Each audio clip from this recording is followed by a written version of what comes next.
Chapter 036. New Blueprints and Collaboration. Harlan had been enjoying the luxury of his private cell for 3 days. He wasn't in any rush, using the downtime to organize his abilities and claim his skill upgrade card from the mission rewards. Checking his panel, he saw 90,000 experience points banked. Some were mission and kill rewards, others the fruits of his labor crafting firearms for Raccoon in the recent past. Basic combat was at level 8, one more level than the skill upgrade card. Basic skills were the most economical investment. Harlan didn't hesitate. First leveling basic combat to 9, then choosing to claim the skill upgrade card. A card radiating a brassy glow materialized in his hand, with a mental command. It dissolved into a stream of light, vanishing into his forehead. A tremor ran through his limbs and bones, a surge of nascent power coursing through his muscles and skeleton. Harlan felt a jolt of energy, a clear increase in his physical prowess. Basic combat LV 10, max 10% increase to unarmed attack power, strength +2. Endurance +1. Many skills, upon reaching certain levels, granted attribute bonuses. Once a character reached the level cap, skills became the primary avenue for increasing combat effectiveness. In Star Ocean, each version had different level caps. A saying would become popular in future versions: max level is just the beginning. Your basic combat skill has reached its level cap. You have gained 1 potential point. Excellent, 16 potential points. Harlan spent more experience to raise basic firearms to LV 8. He had just over 20,000 experience points remaining. Enough for 2 blueprint fusions, he calculated. Mechanic blueprints served 2 purposes. 1, as a personal trump card for combat, kept strictly secret. 2, for sale, accepting orders to earn experience and money. Ordinary mechanic players could only peddle their wares to other players in stalls. Large guilds and clubs controlled the opportunities to trade with NPCs. But Harlan had no competition. He could get a head start. Currently, the most valuable blueprints for him were those he could sell to gain crafting experience. Sector 13 was a potential market, with significant client potential, far exceeding the opportunities at the Sprout base. Several blueprints from his memories seemed highly marketable. Initiate Knowledge Fusion, basic weaponry plus basic assembly. This fusion will cost 10,000 experience. Confirm. Fusion successful. Congratulations. You have developed the Folding Combat Knife Blueprint. Initiate Knowledge Fusion, basic weaponry plus basic materials compendium. This fusion will cost 10,000 experience. Fusion successful. Congratulations. You have developed the High Incendiary Ammunition Blueprint. Harlan's eyes lit up. High incendiary ammunition was the best invention he could have hoped for. The ammunition was adaptable to various platforms and relatively easy to manufacture. In his past life in the game, ammunition-type items consistently topped sales charts. Furthermore, due to the chemical knowledge involved, it was exceptionally difficult to replicate, inherently possessing confidentiality. The Folding Combat Knife, however, left Harlan with mixed feelings. It was a metal combat knife with a handguard integrated into the hilt. The handguard was rectangular with sharp edges. The segmented blade, ranging from 0.5 to 0.8 meters, folded entirely into the hilt, making it portable and concealable. The blade could be deployed instantly in combat via a mechanism on the hilt. Its advantage lay in its surprise element, a must-have for home defense, travel, and discreet eliminations. It wasn't a bad item per se, but the problem was, it was standard issue equipment specifically designed for novices. The Folding Combat Knife was cheap to produce, technically simplistic, and easily replicated. Even its security was flimsy. Any seasoned mechanic could grasp its basic construction at a glance. For Harlan, it was somewhat underwhelming, if only it had been a ranged weapon. This kind of melee weapon without special effects wasn't very popular. One good, one bad. Am I some legendary hybrid? a fusion of abysmal and exceptional luck. Fortunately, neither of these blueprints existed on Aquastar. Harlan had ample room for maneuver. Mechanics shared the same theoretical foundations, but their applications were wildly diverse. Mastering the basic theory didn't automatically enable one to create every application of that theory, even in the real world before Harlan's transmigration. Amateur scientists continued to churn out new inventions every year. Regardless of their practicality, possibilities were abundant. These two blueprints were Harlan's immediate priorities. He had amassed 600,000 experience points in half a year assembling firearms at the Sprout base. Star Dragon offered even greater opportunities. Once he officially joined Sector 13, the harvest would begin. Just then, a new notification popped up on his panel. A-rank mission. Seeds lie dormant in dust. Current progress. 1.6% Sector 13 is making moves. Harlan's eyes flashed. The intelligence he had provided about the 3 bases to Sector 13 counted towards his mission progress indirectly. 1.6% wasn't a small amount. It was, in fact, quite significant. He understood Sprout's unfathomable power better than anyone. A single branch base shouldn't realistically account for 1.6% of the progress. However, Harlan hadn't anticipated that the branch base attack would ignite Sprout's leader's suspicion of the organization's upper echelons. That was the real game changer. In his past life, the conflict between Sprout and the Six Nations persisted until the end of version 1.0. If version 2.0's cataclysm of alienation was excluded, their outcomes were roughly balanced. There was a period when Sprout had been on the back foot. A final push could have destroyed them. But the Six Nations faltered. It all came down to Sprout's trump card, the Dead Hand system. This was a pre-programmed automated missile counterattack system. If the organization faced annihilation, Sprout would, according to a preset procedure, unleash its entire missile stockpile, automatically targeting predetermined locations for a global cleansing. Even if the Six Nations could intercept 95% of the missiles, the remainder would still inflict irreversible damage on the planet's ecosystem. This was Sprout's ultimate gambit. Mutual destruction. Hence, achieving 100% mission completion was almost impossible unless the Dead Hand system could be cracked. The Dead Hand system was Sprout's last resort. Revealed only at the brink of collapse. While it averted organizational destruction, it also disillusioned many Sprout members. People working for Sprout were driven first by revenge against the Six Nations, and second by Sprout's ideology of creating a new regime. When Sprout's trump card clashed with its ideology, it would lose a significant number of members. No one wanted world annihilation. If it could be exposed deliberately, Harlan shook his head.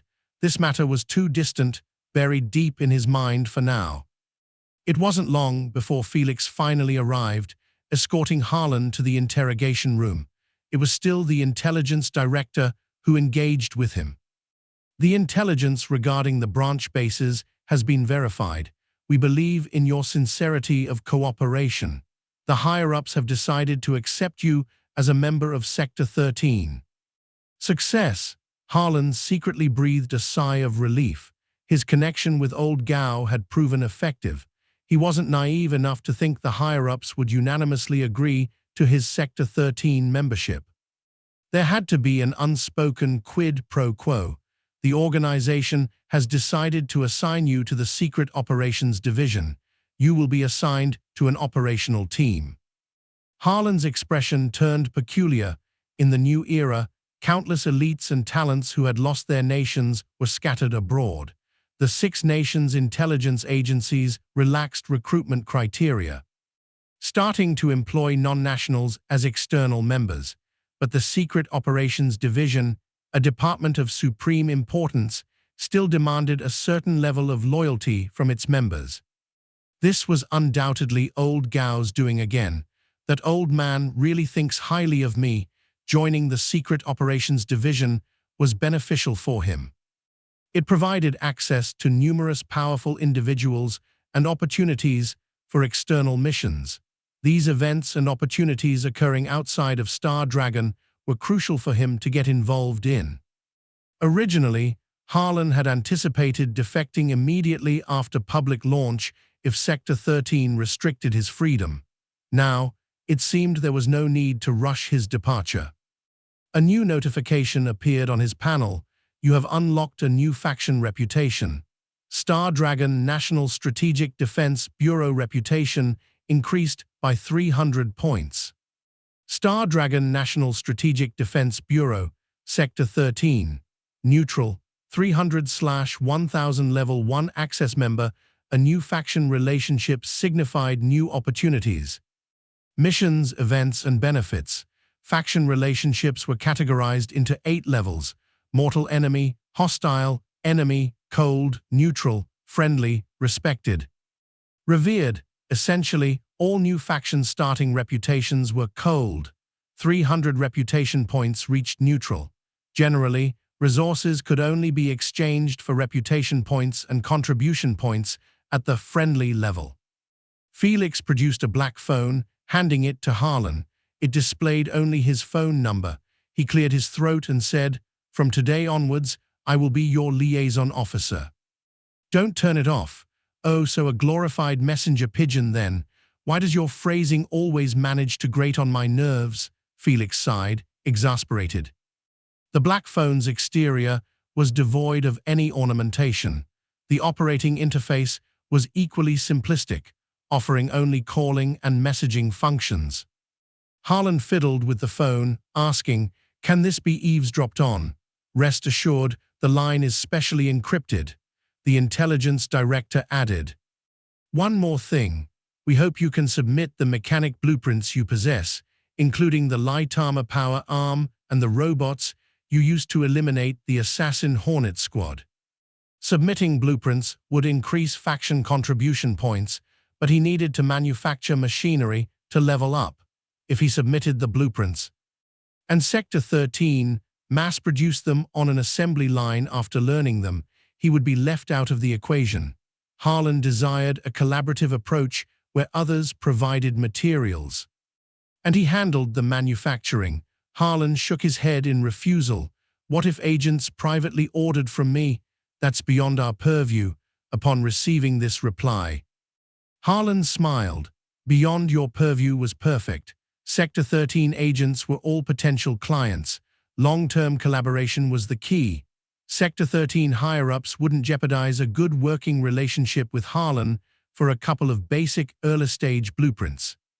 They valued Sprout intelligence more, at least the conservative faction did. The hardliners who disliked him might act differently, who knew?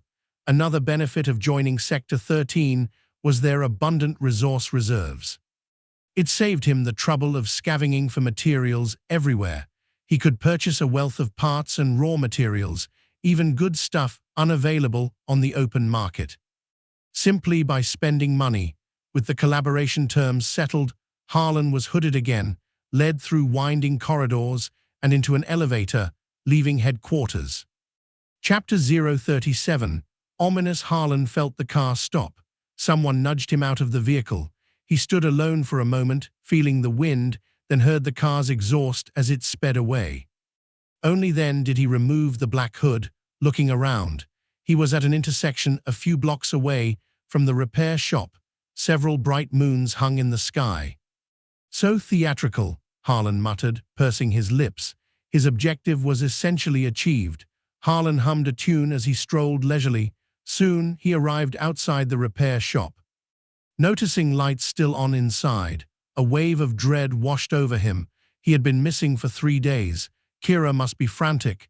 As he entered, he saw a worried Kira pacing back and forth. Kira's face darkened, and she instantly rushed over, launching into a torrent of words. "Where have you been? Do you know how worried I was? You're a newcomer here. I thought something had happened to you. I was about to call the police."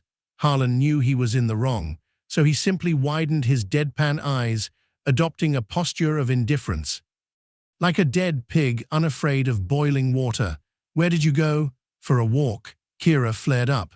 Can't you come up with a more believable excuse? I think it's pretty believable. Yesterday, I saw a news report about a shootout at the Crow junkyard.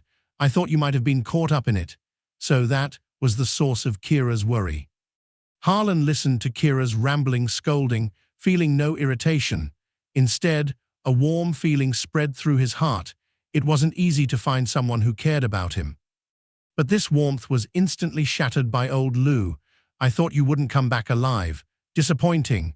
Het, you old geezer. Kira's scolding finally subsided.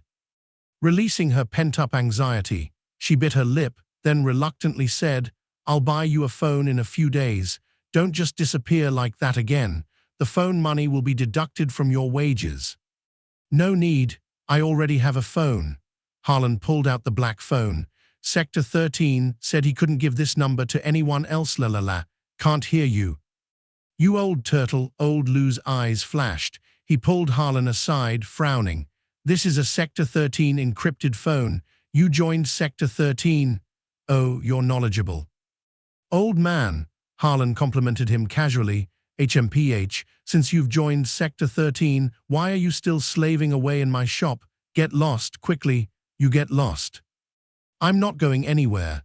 Hey, you brat, how dare you talk to me like that? Are you staying in my shop for some ulterior motive? Old Lou's anger reached a peak.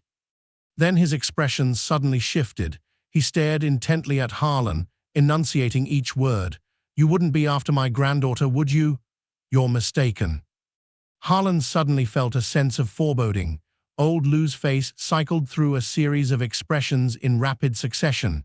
Hostility, contemplation, relief. Excitement, appraisal, satisfaction, gratification, benevolence, and more. It was more astonishing than a Sichuan opera face-changing performance, the way he looked at Harlan. As if sizing up a grandson-in-law, sent shivers down Harlan's spine. Wait, this wasn't how the script was supposed to go? Young Han, my Zyrokian is not getting any younger. How about you? Harlan's face stiffened. Old Lou, as the saying goes, forced melons aren't sweet. If you don't force it, you won't even get a melon. My good-for-nothing son, his only contribution was giving me a granddaughter. Our family needs to continue the lineage, you know. You work hard and get me a great-grandson. 2.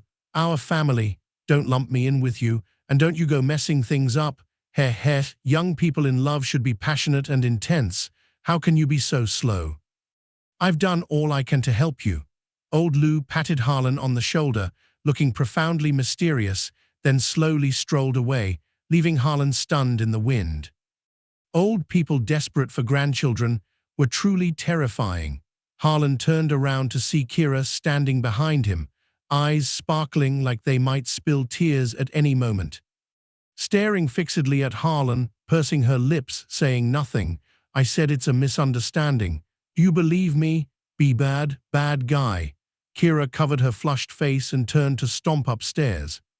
Great, looks like she didn't believe him. Harlan clapped a hand to his forehead, a pained expression on his face.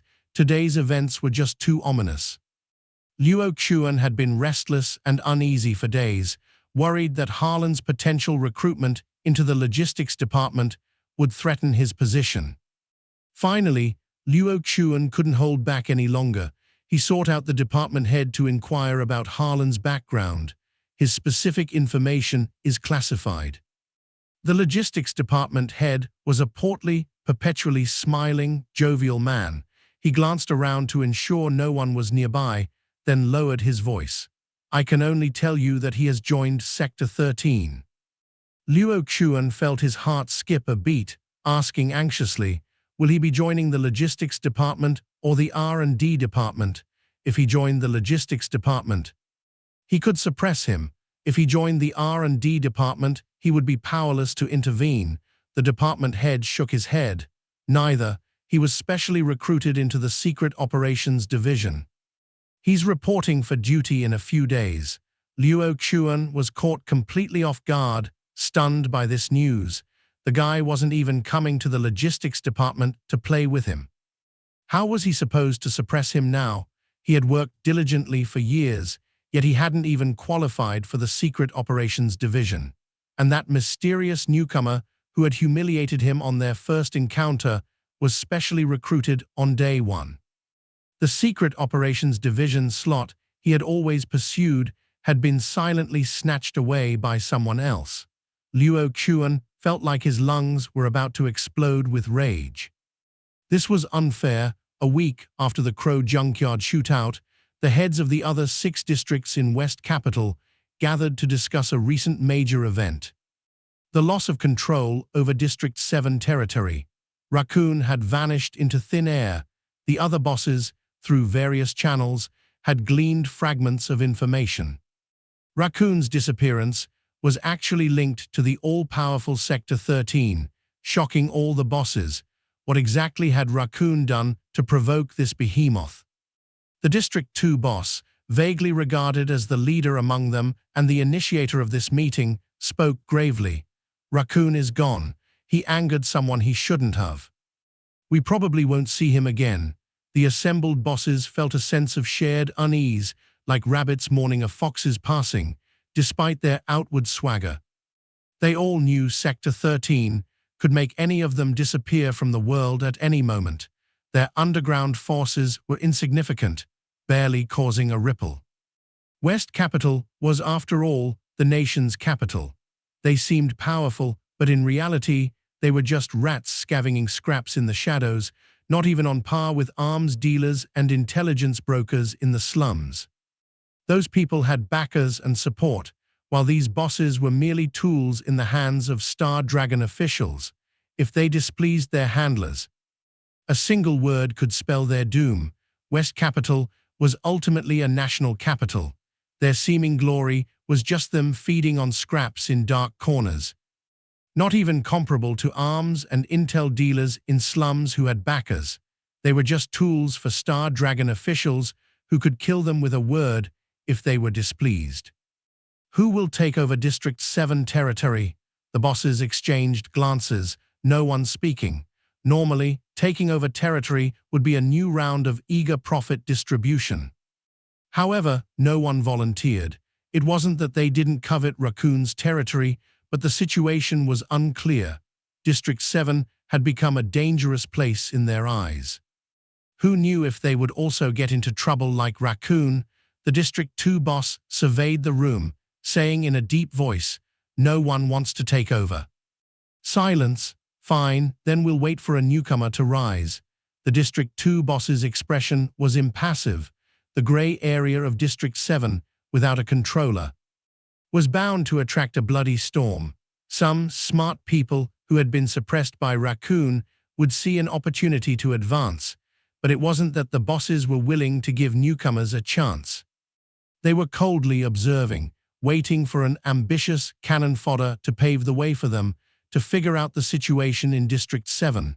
Once that happened, the assembled bosses would act, using their deeply entrenched forces to eliminate the rising newcomer, then internally distribute District 7 territory. Having one less person to share the existing pie was naturally a good thing. They wouldn't allow a new boss to emerge and stand on equal footing with them. Harlan stayed at the repair shop for a few days, wheedling and pleading to preemptively draw his first month's salary and order a batch of materials from Sector 13. A dark red bullet lay quietly in Harlan's palm, the bullet head engraved with flame-like patterns. High incendiary ammunition, upon impact, ignites a 3-meter radius, inflicting continuous burning damage. The description was simple, but Harlan knew the actual effect was far more potent. The high incendiary bullet's principle was to fill the bullet head with a highly flammable adhesive gas as an incendiary agent. It had simpler combustion conditions than armor-piercing incendiary rounds and could self-ignite without combustibles. It was a specialized bullet designed specifically for combustion. This highly volatile gas required chemical extraction and had to be mixed with another inert gas in proportion to prevent combustion. Using gas as an incendiary agent was more difficult to extract than liquid or granular incendiaries. Once the bullet head was breached, even in a vacuum, the flammable gas could briefly burn itself out, inherently possessing confidentiality. The gas extraction method had strict experimental procedures detailed in the blueprint. He hadn't yet learned the energy branch's basic biochemistry and didn't understand the principles. He just needed to follow the steps. The ammunition could be manufactured in various calibers, from pistol bullets to sniper rounds, and was easy to produce and highly practical with broad market appeal. In the past few days, he had taken time to manufacture dozens of high-incendiary bullets. Harlan also used better steel to forge a folding combat knife. It weighed 5.3 pounds, was 0.65 meters long, and had a folded hilt of 0.12 meters. It had a melee attack power of 13 to 19. Was entirely black and glossy, with segmented folding patterns on the blade. The blade tip was rectangular, like a chisel. This novice-level melee weapon wasn't particularly useful to him, but was better than nothing. The experience gained from manufacturing high-incendiary bullets and the folding combat knife was used to upgrade basic mechanical affinity, raising it to level 4. Basic mechanical affinity, max level is 5, 15,000 experience remaining. Basic firearms is currently level 8. Max level requires 45,000 experience. Another 60,000 experience will grant 2 more potential points. Each nation held different advanced knowledge as classified secrets. One use was to attract powerful independent superhumans. Aquastar only possessed the core occupational knowledge of 3 main classes: psionic, martial arts, and mechanic. No starting planet possessed the complete knowledge of all 5 main classes. The occupational inclination questionnaire players took at the beginning determined which type of starting planet the system would assign them to. For example, on a starting planet with an ancient setting, could you even produce machinery? Well, surprisingly, you actually could, but you'd have to manually forge, smith, and smelt. Without lathes or equipment assistance, anything you wanted to build would have to be handcrafted, and many things couldn't even be made. Raw materials were also incomplete, making the efficiency appallingly low. The advanced knowledge held by Sector 13 just happened to include the advanced knowledge for the mechanic class's weaponized branch. But it was only open to high-access personnel. At least a respected relationship level was required to even browse it, which would take too long. Harlan knew that if he wanted to obtain advanced knowledge in the short term, he had to seize opportunities and take a risky approach. His advanced mission hinged on Sector 13. For now, there were no opportunities. He could only wait. Harlan didn't forget the repair shop's orders either. They were hardly work for him, very easy. In the past few days, Kira had been avoiding him, not daring to look him in the eye. She would blush and flee upstairs after only a few words, leaving Harlan feeling helpless. It was all old Lou's fault. The old bald man was still chuckling beside him. "Come here, I'll show you a big surprise." Kira's feelings towards Harlan were complex. She had asked herself more than once, "Do I hate Harlan?" The answer was no. But do I like Harlan? Was also no. Definitely not romantic love. Admiration was a more accurate description, but if she explicitly rejected Harlan, would he get angry and quit? Kira was reluctant to lose such a good, cheap assistant, so Kira had been in a state of constant conflict, avoiding Harlan. Afraid he would demand a direct answer, she was mentally flipping a coin. If he confesses, what should I do? Regardless of Kira's internal turmoil, Harlan's phone rang. Felix sent a message. "Your credentials have been approved. Report today." Finally, it's here. Harlan's eyes flashed. Chapter 038, Secret Operations Team Dragonhorn Tower was the political heart. Closed to outsiders.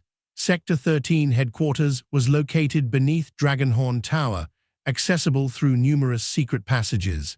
Harlan followed Felix through an underground air raid shelter for half an hour before reaching headquarters. This was his first time arriving at Sector 13 HQ without a blindfold. Your hideout is really hard to find. Hard to find is safe.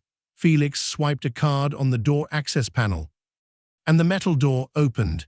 A spacious hall bustling with people appeared before them. Harlan had imagined a secret agency would have a gloomy atmosphere. But Sector 13 was brightly lit. Despite being underground, the air wasn't stale at all. If Harlan could see the structural map, he would know Sector 13 depth beneath the ground-mirrored Dragonhorn Tower's height. Forming a formidable underground base, Felix handed Harlan a mask and a Level 1 access card for the Star Dragon National Strategic Defense Bureau.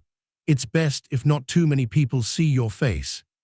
Wear this. The mask was black, embroidered with a bare-bottomed muslin right at the lip position. Harlan narrowed his eyes, turning to look at Felix, who was trying to suppress a laugh. You're doing this on purpose. What are you looking at me for? Put it on quickly.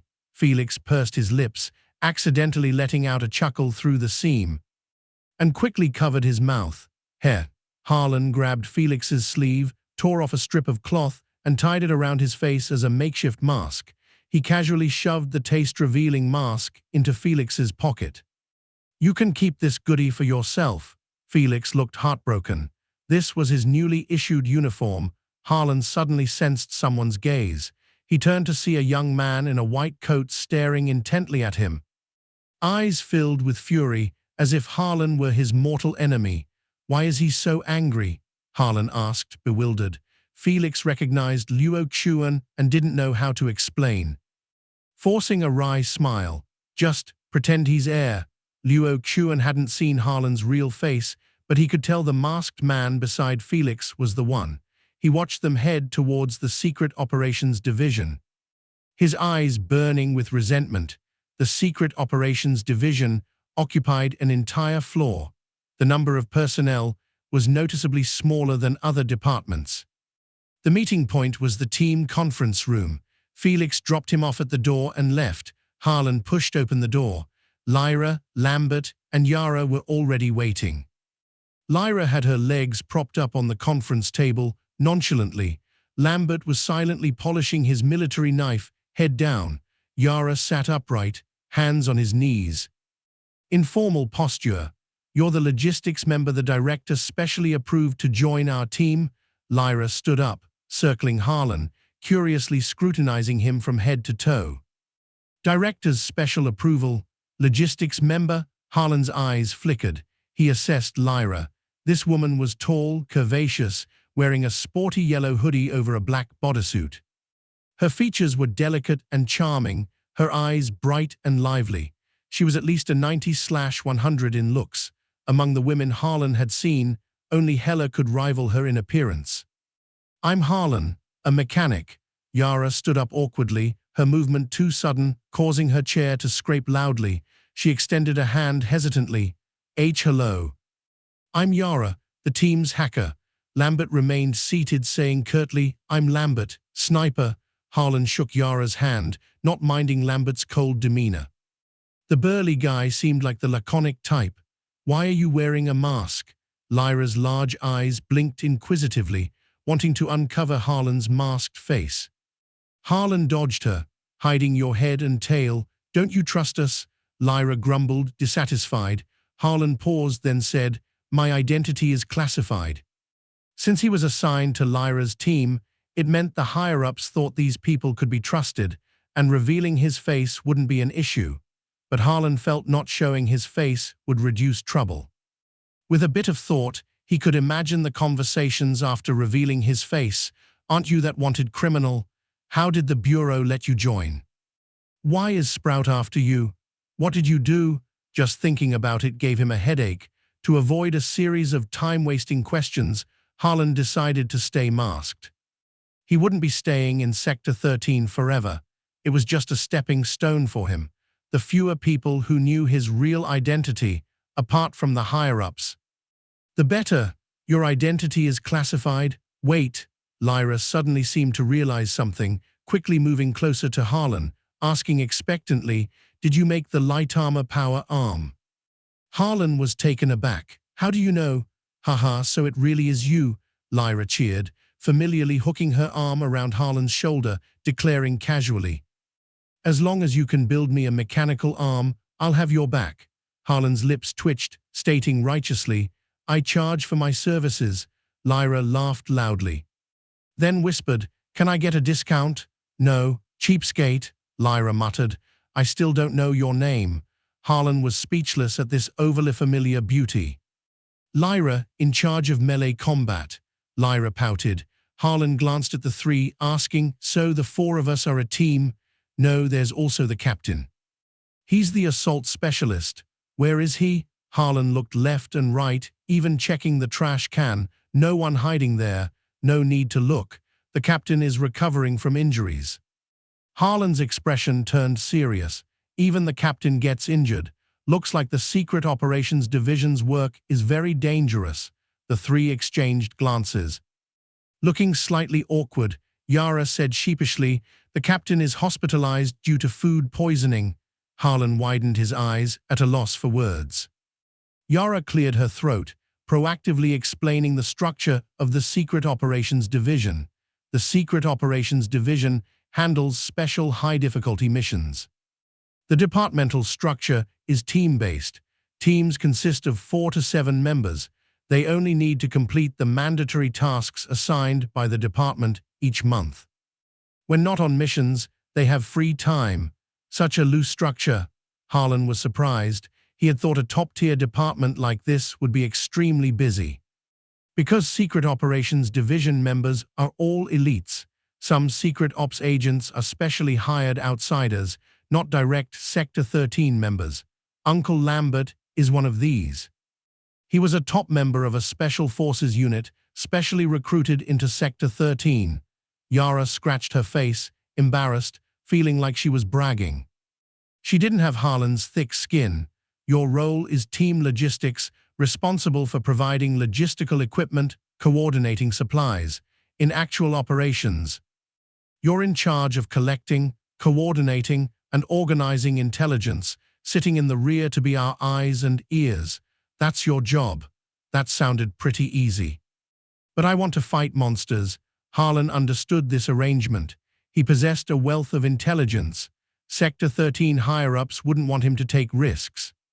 As the saying went, with returns come obligations. He gained Sector 13 protection, a safe development environment, an exclusive faction market, accepting orders to manufacture machinery and gain experience. Overall, it was a good deal. Mechanics were weak in the early stages, with low combat power, leaning towards logistics. Technical work was their primary source of experience. Guns and bullets consumed in combat cost money, unlike martial arts and psionic classes, which inherently possessed powerful lethality. "Does our team have a name?" Harlan suddenly asked. "Team name?" Lyra scoffed. "We don't have any of that fancy stuff." "Oh, pragmatism." Harlan appreciated that. The four chatted for a bit. Considering it an introduction to their future teammates, Yara looked at the computer, suddenly saying, "The department has assigned us a mission, to apprehend Black Widow. Hiding in West Capitol." Harlan raised an eyebrow. "Mission right after joining. It must be the department's intention to let them break in the new team." Lyra yawned lazily. "Black Widow, huh? I know this guy. Notorious bounty hunter, lone wolf mercenary. Last time the External Operations Division tried to capture him. They failed. He detonated explosives and blew up 2 blocks. Didn't expect he'd dare stay in West Capitol." Lambert said concisely, "When do we leave?" "No rush. Intelligence has pinpointed his location. Nighttime action is more favorable." Yara told Harlan, "This is your first mission. Just get used to the logistics work first." The three didn't care about Harlan's identity. Being able to join the Secret Operations Division meant the higher-ups trusted him. "You have triggered E-rank mission. Black Widow accept/decline, accept. Mission prompt. Black Widow, a notorious killer and bounty hunter. This is your first mission after joining the Secret Operations Division. As support, your responsibility is to assist the team in completing this mission. Mission objective, defeat Black Widow. Reward, 5,000 experience special reward." 40,000 experience or mind stabilizer. Chapter 039, First Mission, Part 1 Black Widow. This was a mini-boss level character. Logically, this mission should be ranked D-level difficulty, with a normal reward of at least 30,000 experience. Star Ocean's mission mechanics were highly detailed, even if a player team accepted the same mission. Individual mission requirements varied slightly, granting different rewards based on player level and role. Some commercial players disliked monster hunting, specializing in manufacturing and logistics. When they joined teams for missions, the difficulty and rewards would be reduced. For example, in monster hunting missions, combat-type players who were at the forefront and had the greatest responsibilities received the highest mission rewards, followed by healers and support players. Logistics players who just tagged along for experience received the least rewards, reducing the instances of rich players paying studios to carry them through missions. Harlan in his past life had loathed this mechanic, which made his power-leveling business very slow. Instead, the most popular business was helping people get revenge, which honed his PK skills to perfection. Harlan was facing the same situation now. The reward reduction was clearly because he was support in this operation, not directly engaging Black Widow. Mission rewards were directly tied to difficulty. Sigh, though it's less, at least it's better than no experience. Harlan could only comfort himself this way. At least it was another source of experience. Based on his understanding of Black Widow, this mission was practically free. 5,000 experience. Lyra's secret ops team could defeat Black Widow with their eyes closed. What caught his attention was the special reward. Without much thought, Harlan knew what the hidden objective was, just as Yara had said: apprehend Black Widow. Black Widow's psionic ability was extremely troublesome. Capturing him was 10 times harder than defeating him. And currently, no one knew Black Widow was a psionic, his ability only being revealed after public launch. However, Harlan was well aware of Black Widow's ability's weakness. The system was just an object, only judging the difference in strength based on panel stats, assuming his chances of completing the hidden objective were low. If the team listened to his commands, he had an 80% chance of capturing Black Widow. Feels like it's worth a try, Harlan thought. Lyra was still obsessed with the light armor power arm, asking how much to order one and how long before I get it. A light armor power arm costs 20,000, 10,000 upfront. You provide materials, I'll build it for you. 2 days to deliver, Lyra grimaced. That was almost her monthly salary, but she still decided to buy it. The operation was tonight, so there was definitely no time. Not giving up, she asked, do you have any other machinery, ready-made? Harlan thought for a moment, not wanting to reveal high incendiary ammunition just yet. So he took out the folding combat knife. The 10-centimeter black metal hilt caught the three's attention. What's this for? Lyra asked doubtfully. Harlan smiled faintly, pressing the micro-mechanism on the hilt with his finger, and with a flick, segmented blades shot out from the hilt like unfolding branches, instantly turning into a nearly 70-centimeter black alloy blade. Sharp and menacing, this is called a folding combat knife. Lyra's eyes brightened. She chose a baton as her weapon precisely because of its portability. And the folding combat knife was even better, not only more concealed, but also more powerful. She reached for the folding combat knife, but Harlan pulled it back. 1,000 per knife, Harlan chuckled. The cost of a folding combat knife was only around 300. He was already being generous, not pricing it at 2,000. Penny pincher, money grubber, Lyra grumbled, reluctantly pulling out her wallet and handing over 1,000. Only then did Harlan give her the folding combat knife.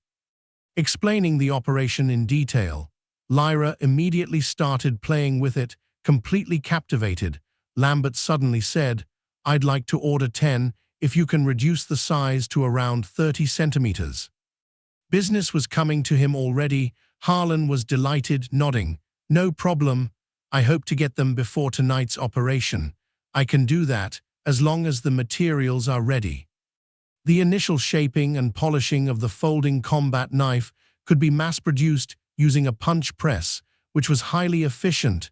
Yara hesitated. I'd also like to buy one for self-defense. Harlan was a little surprised. The folding combat knife was novice equipment. How could it be so popular among agents? He didn't know that, because the R&D department was perennially useless, Sector 13 agents had a near-starvation level demand for new equipment, although the folding combat knife's technology was simple. For agents, often only portable and concealable equipment could adapt to complex missions. Agents' melee weapons were generally daggers. Imagine if you encountered agents from other organizations in a firefight, and the enemy pulled out a dagger less than 15 centimeters long, while you drew a long blade nearly a meter long, significantly longer. The psychological advantage alone would be huge. Similar to the principle of men comparing lengths in the bathroom, materials were provided by Lambert and Yara. Harlan borrowed the logistics department's private workshop. The equipment was advanced, greatly reducing the manufacturing time of the folding combat knife. Before the night operation, Harlan mass-produced 11 customized folding combat knives, successfully finishing them in time, 11,000 Aquastar dollars in hand. All he had invested was technical cost, and he had also gained a lot of manufacturing experience. About 8,000 experience points, a small profit. This further convinced him that private orders from Sector 13 agents were a potentially huge market. Lyra, Lambert, and Yara took their equipment and set off to pursue Black Widow. Harlan stayed at the Secret Operations Division, responsible for logistical command, organizing mission details sent by the Intelligence Department. Needle cameras and micro-earpieces of the three teammates were linked to the three computer screens in front of Harlan. Images and sounds were synchronized. Harlan could see what Lyra and the others were experiencing. His role was to monitor the situation changes at all times, make prompts and instructions, acting as a commander. Of course, Harlan being a newcomer, Lyra and the others, though not saying it, naturally wouldn't completely trust his judgment. Because this mission was low difficulty, just for team cohesion, Harlan was made the commander, but expecting them to completely obey orders was impossible. The three were all experienced agents with their own judgments. Harlan's instructions were at most their reference. Harlan was calm, not to mention his past experience commanding 50-man raid teams. His intelligence advantage alone was enough to qualify him for this job. Black Widow, a psionic superhuman, was extremely troublesome, ranked on player lists as 1-0 Aquastar's hardest boss to kill. Night, stars twinkling. The slums were in District 8, different from the prosperity of other districts. Here, it was dilapidated. Houses had no roofs, only canopies made of scrap iron and canvas, closely packed together, making streets and alleys narrow and cramped. Patch-filled damp clothes hung on balconies. Garbage littered the streets, unattended. A large number of drug dealers, prostitutes, thugs, and vagrants resided here. A breeding ground for vice, with terrible public order. Intelligence indicated Black Widow was hiding here. Lyra, Lambert, and Yara were fully armed. Although Yara was a hacker, she had also received firearms training and had some combat ability. The three moved silently through the sewage-filled streets and alleys. Streetlights had unstable voltage, flickering constantly, creating an eerie atmosphere. The streets were deserted. Chapter 040, First Mission, Part 2. The small building ahead is Black Widow's hideout. He's staying on the 3rd floor. He should be very alert. Let's not make any noise, Lyra whispered. Harlan's voice came through the earpiece. No need to be careful. Black Widow has already spotted you. How do you know? Lyra scoffed, looking disbelieving. No sooner had she spoken than a barrage of gunfire shattered the night's silence.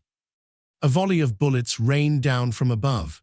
Lyra and the others instantly rolled away, taking cover behind a corner of a nearby alley. their expressions grim. When had they been discovered?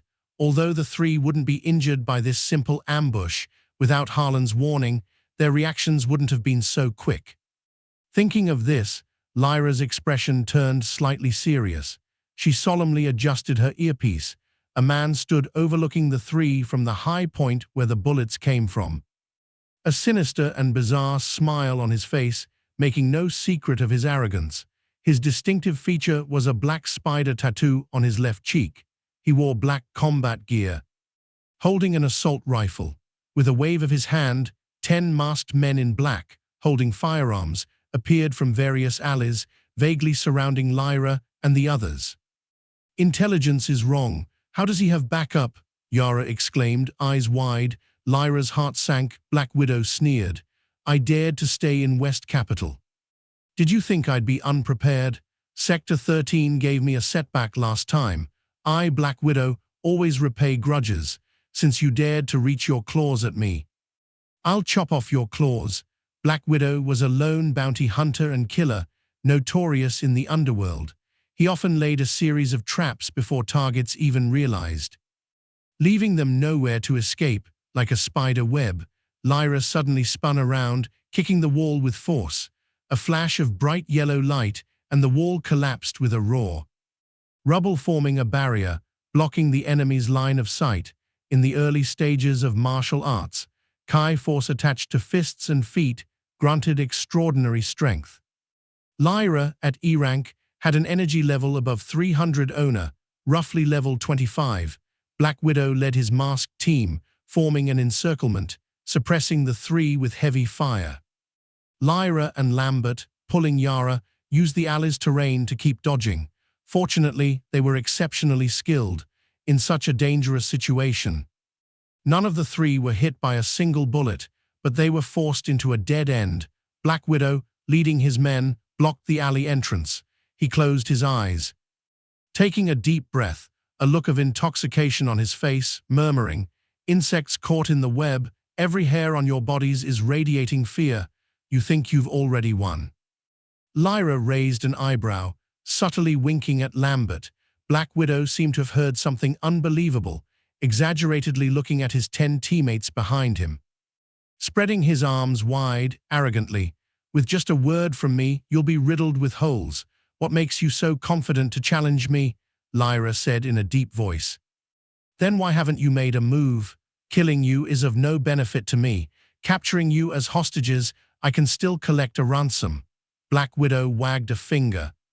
Everything under control. He knew his words could reach Sector 13 through these three agents' earpieces. He enjoyed this feeling of showing off, suddenly sneering. "But I only need to keep one." Black Widow waved, about to order fire, when Lyra suddenly jumped up, her feet flashing with bright yellow light, stepping on the walls. Hopping left and right, scaling rapidly, graceful like a dragonfly skimming water, using erratic footwork to rapidly close the distance in midair. "Kill her." Black Widow's face tightened. His men all fired at Lyra, but it was difficult to aim at Lyra, whose speed almost created afterimages. Only a few bullets hit Lyra's body, but they turned into small iron discs on her clothes. Lyra's close-fitting bodysuit had ceramic fiber bulletproof pads sewn into the lining. Bullets couldn't penetrate. Her physical fitness could withstand bullet kinetic energy, making her fearless of gunmen. Their previous retreat was just feigning weakness, drawing out Black Widow's encirclement, making the enemies gather together, convenient for a clean sweep. In the brief moment of distraction, Lambert found his chance to strike. His hands flashed across his waist pouches, and 4 throwing knives instantly struck 4 men's throats. The others were shocked. Half of them were about to turn their guns to target Lambert, but Lyra shattered the wall with a kick from above. Rubble rained down, blocking Black Widow and his men's attacks. Accompanying the rubble was Lyra, descending like a hawk swooping down to kill. Lyra drew the folding combat knife hilt from her waist, slashing down with a whoosh. Still 30 centimeters from the enemy, the opponent tilted his head slightly, thinking he could dodge.